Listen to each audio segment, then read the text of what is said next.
इसमें कई जगह इस तरीके के बड़े व्यापक भ्रष्टाचार हुए हो, चूंकि राष्ट्रीय राजमार्ग पूरे देश में कहीं ना कहीं लगातार काम चल रहा है, तो हो सकता है कि बड़े स्तर पर हो। लेकिन अगर एक चेन खुलती है, एक आईएएस स्तर का अधिकारी भी इसमें कमेटी का चेयरमैन बना करके कमेटी का गठन होता है, तो एक खुलेगी, तो उसके बाद परत दर परत बहुत सी चीजें खुल सकती हैं भ्रष्टाचार की। पूरे देश में भी हो सकता है कि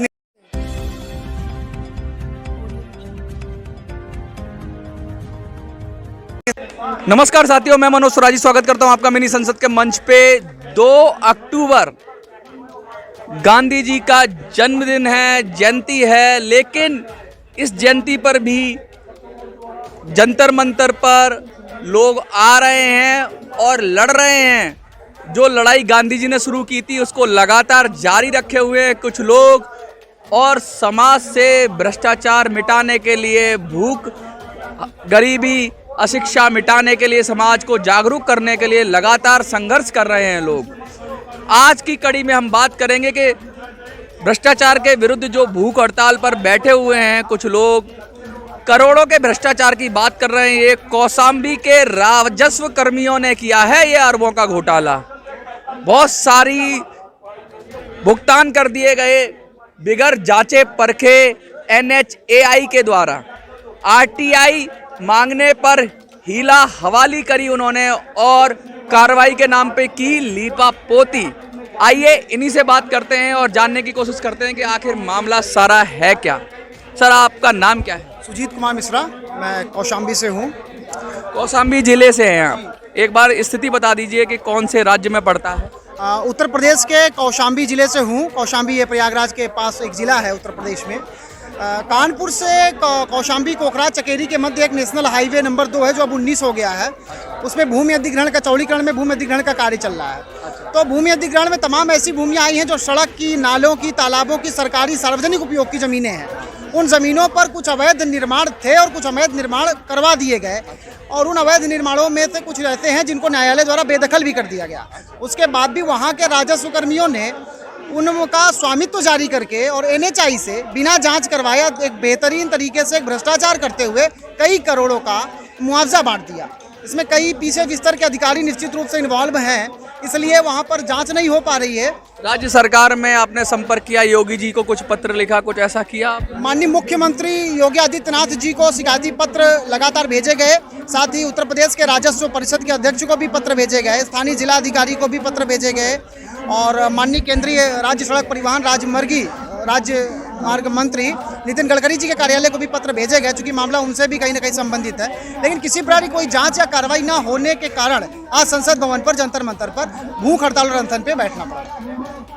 क्या लगता है आपको, इतना ज़्यादा आप संघर्ष कर रहे हैं, RTI भी लगाई है, कोर्ट की अवमानना भी आप कह रहे हैं हो रही है, इतना कुछ हो रहा है, और योगी जी और मोदी जी का नाम तो बहुत प्रसिद्ध है कि न खाएंगे ना खाने देंगे, तो क्या लगता है आपको, क्या उनके तक ये बात नहीं पहुंच पा रही है इसलिए आप मीडिया के माध्यम से जा रहे हैं, या फिर कुछ अधिकारियों का है, या पूरी सरकारी मिली हुई है? क्या, कैसा सोच रहे हैं आप? देखिए, बात वहाँ तक पहुँचाने का प्रयास किया गया और ये भी एक प्रयास ही है कि बात शासन तक पहुँचे। और निश्चित रूप से चूँकि बड़े अधिकारी इसमें इन्वॉल्व हैं पहली ही नज़र में, PCS स्तर के कम से कम, तो इसलिए कहीं ना कहीं अधिकारी एक दूसरे को बचाने का प्रयास भी कर रहे हो। शायद शासन तक बात हमारी ना पहुंची हो, और मीडिया एक ऐसा माध्यम है जो शासन तक ये बात पहुंचा देगा, जिसके बाद एक SIT का गठन हो हमारी मांग है, और हो सकता है कि सरकारी तंत्र के भी कुछ लोग इसमें मिले हों। CBI जांच की मांग करेंगे? नहीं, SIT की ही मांग है फिलहाल तो, कि एक कम से कम IAS स्तर के एक अधिकारी की अध्यक्षता में एक जांच हो, क्योंकि PCS लेवल के अधिकारी इसमें पहली ही नज़र में भ्रष्ट दिख रहे हैं, तो इसमें छोटे स्तर के अधिकारियों की जांच से तो कुछ निकलने वाला नहीं है कम से कम। और जो जैसे न्यायालय का भी अवमानना हुई है कि, तो ऐसा तो नहीं न्यायिक जांच की मांग करें आप आगे जाके, तो एक बार में ही अगर पूरी तरह से स्थिति क्लियर हो जाए तो ज़्यादा बेहतर है, क्योंकि न्यायालय की अवमानना का भी मामला आप बता रहे हैं। देखिए, चूंकि ये राजस्व कोर्ट की मामला है, इसलिए बोर्ड ऑफ रेवेन्यू जो उत्तर प्रदेश का राजस्व परिषद है, सारे कर्मचारी जो भी उसमें इन्वॉल्व हैं वो राजस्व परिषद के ही हैं।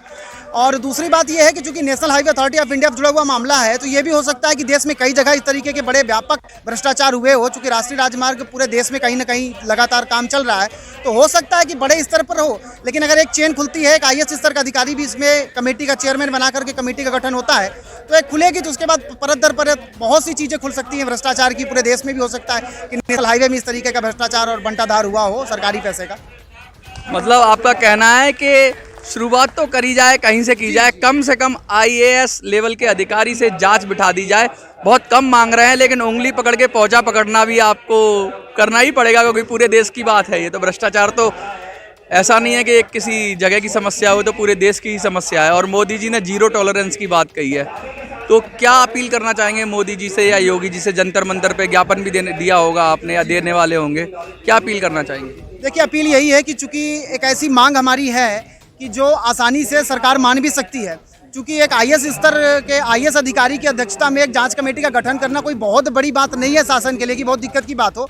और हमें पूरा भरोसा है कि यदि आईएएस स्तर का एक अधिकारी इस मामले की जांच करता है तो कम से कम इस भ्रष्टाचार की जांचें खुलेंगी। और जब इस भ्रष्टाचार का खुलासा होगा तो निश्चित रूप से देश में और भी जो है फिर बड़े स्तर पर उसकी मांग की जा सकती है, क्योंकि एकमात्र जगह पर इस तरीके का भ्रष्टाचार नहीं हुआ होगा। निश्चित रूप से national highway authority of India इसमें बुरी तरीके से इन्वॉल्व है।